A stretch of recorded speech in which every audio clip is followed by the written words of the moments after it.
ঢাকাই সিনেমার জনপ্রিয় অভিনেত্রী তমা মির্জা একজন নাচের মেয়ে হিসেবে নিজেকে ছোটবেলা থেকে গড়ে তুললেও অভিনেত্রী হিসেবে পেয়েছেন প্রতিষ্ঠা।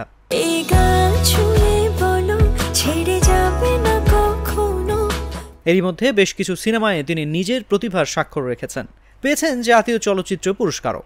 গেল কয়েক বছর ধরে তিনি আলোচনায় ছিলেন নির্মাতা রায়হান রাফির সঙ্গে প্রেম নিয়ে। সেই প্রেমের সম্প্রতি ইতি ঘটেছে। তমা ও রাফি দুজনই নিশ্চিত করেছেন তারা কোনো প্রেমের সম্পর্কে নেই। রাফি বন্ধুত্ব আছে দাবি করলেও তমা সেটাকেও সিলগালা মেরে দিয়েছেন।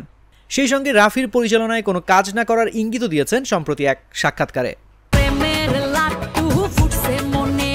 সেখানে এই নায়িকা কথা বলেন প্লাস্টিক সার্জারি প্রসঙ্গে। তমা বলেন, প্লাস্টিক সার্জারি বাংলাদেশে হয় না, বাইরে যেসব দেশে হয় সেটা খুবই ব্যয়বহুল।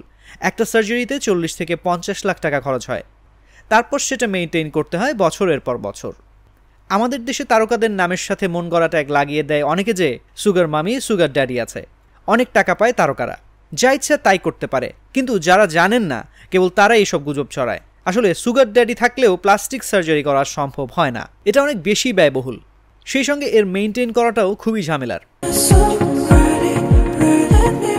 বারবার গুজবের শিকার হন দাবি করে সুরঙ্গ ছবির এই নায়িকা বলেন, গুজবের তো মা বাপ নেই, আমাকে নিয়ে নানা গুজবই ছড়িয়েছে। কখনো শোনা গেছে আমি প্লাস্টিক সার্জারি করেছি, কিছুদিন আলোচনা হয়েছে পরিচালকের সঙ্গে প্রেম করছি, সেই পরিচালককে কারোর সঙ্গে কাজ করতে দেই না, তার সব কাজ আমিই করি।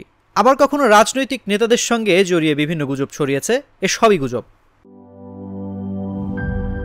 গুড লাক পেনের সফট অয়েল বেসড ইঙ্ক তাই নিখুঁত লেখার আত্মবিশ্বাস। Good luck pen, make your lakh.